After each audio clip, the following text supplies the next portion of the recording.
I see, what I see as progress is the ability for women to do whatever is available for them to do, that's available for a man to do. A quick story, I was flying the German ambassador.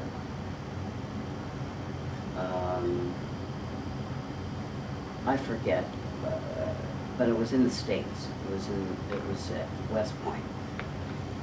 And he got into the aircraft and he looked up front and he said, "Ah, I'm Fräulein Fliege der Hubschrauber. Ah, woman's flying the helicopter." And I'm pretty sure he didn't expect a response, but I turned around and I said, "Ja, aber der Hubschrauber weiß nicht." Yeah, but the helicopter doesn't know. And I feel that it's really, really important for us to be able to speak up, women as well as men, and be able to do the jobs that men can do if that's what we want to do.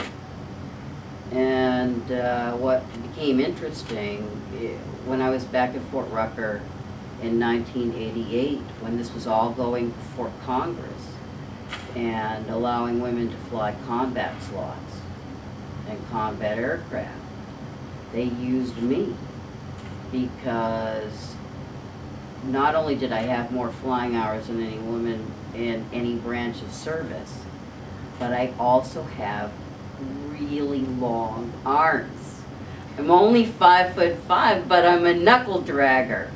So I can reach, I can reach the co-pilot switches. If the co-pilot went nuts on me, I could, do whatever I needed to do to get him off the, stop pushing those buttons. And so I was able to fly all the aircraft that the Army, and we went through all these anthropometric studies. So I flew the Apache, and I flew the Cobra, and I flew the Black Hawk. And all these measurements of this average woman, fit into the scheme of things. Well, why can't a woman fly?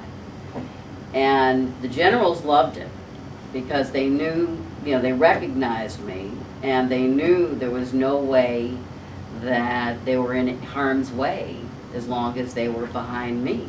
And one story was, I believe it was with General Colin Powell, and I flew quite a bit when he came to visit at West Point. And he said they have a special seat for the, with 4 stars on top of the back of the chair, and that's where, the general's supposed to sit. And he told a crew member in the back, "No, I'm not going to sit there. I'm going to sit right here behind Amy, because if I'm right behind Amy's tuchus," he didn't use the word tuchus, "if I'm behind Amy's tuchus, and she's taking care of her own, I know for sure, mine will be fine too." So from that standpoint, the helicopter didn't know. The airplane doesn't know. Mm-hmm. But the crew knows. Oh yeah. Oh, the crew knows. That's why, as any woman, you have to stay on top of your game, which isn't a bad idea if you're in the aviation field anyway.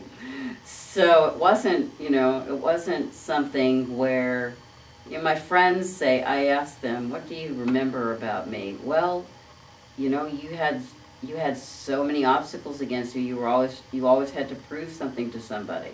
But I never saw myself in that light. I was just doing my job the best I could.